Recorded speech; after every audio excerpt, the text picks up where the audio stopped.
It's 8 AM right now and we're currently at the new box outlet at Funan IT Mall. As you can see from behind, the shop has started selling the latest range of Apple products, including the popular iPad mini and the 4th gen iPad. For now, let's take a quick look at what the early crowd of Apple fans has to say. How long have you been queuing for today's event? From around 6:15, around there. What were you using your iPad mini for? For watching videos and playing games, those would be the two primary uses. Oh, and internet surfing.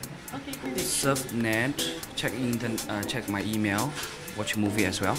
And it's 7.9 inches, good enough and big enough, as the function and all the things inside is similar the same as iPad 2. I think it's good enough. Now that we've taken a preview at the crowd over here, let's hand over to Sydney for a quick look at the iPad mini. Thank you, Cassandra. Right now we are back in Hardware Zone to check out how the iPad mini fares against the iPad and the 7-inch tablets.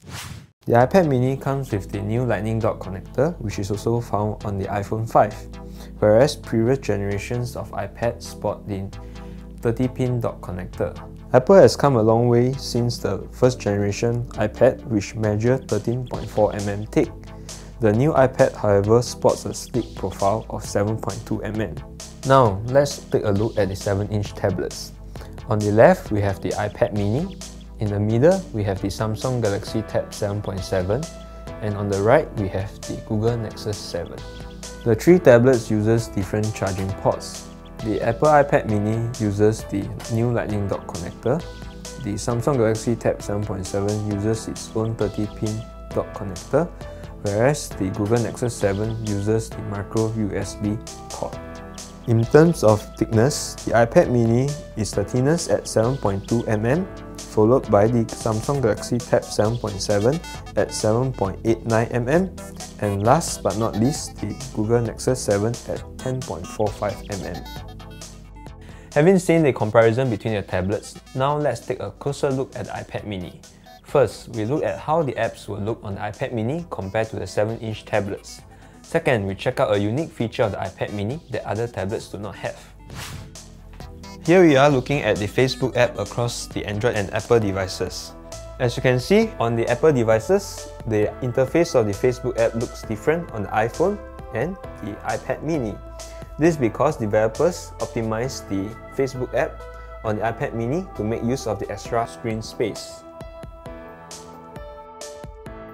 Whereas on the Android devices, the Facebook app is basically a scaled-up version on the tablet. One unique feature of the Apple iPad mini is that its software is able to reject unwanted touches on its display.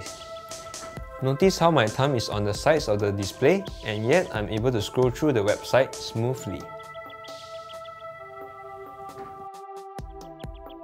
However, on the Nexus 7, with my thumb at the side of the display, the scrolling experience is not that smooth. Twitter is another app that's optimized for use on the iPads. For example, to preview a tweet, all you need to do is to click on the tweet. To view other tweets, you can carry on viewing by scrolling down. On the other hand, on the Google Nexus 7, to preview a tweet, you need to go to a new page. The extra step of going to a new page and going back is not very user-friendly. The iPad mini Wi-Fi is currently sold out. The 4G version will only be available in retail stores sometime in mid-November. In the meantime, stay tuned to hardwarezone.com for our review of the iPad mini.